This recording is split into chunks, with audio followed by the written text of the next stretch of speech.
కళ్ళిరుసుకుందే కోడెలాగల్లే యాప పుల్లల షేదు నమిలిందే రామ రామ రామ రామ తలకు పోసుకుందే నా నేల తల్లే అలికి పూసుకుందే ముగ్గు సుక్కల్లే సత్తి మూటల్లే సగబెట్టుకుందే బాయి గిర్కన పల్లె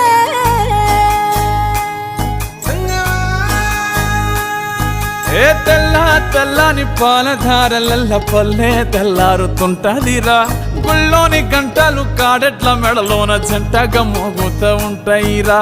నాగలి భుజాన పెట్టుకుంటే దోస్తులు చెయ్యేసినట్టేరా కొట్టు గోదా పక్కన ఉంటే కొండంత బలగం ఉన్నట్టురా చల్లగాలి మోసుకొచ్చెరా సేను శిలకల ముచ్చట్లు దారి పొడుగు సెట్ల కొమ్మలా రాలుతున్న పూల సప్పట్లు గట్టి మోపులు కాల్వ కట్టులు చెమట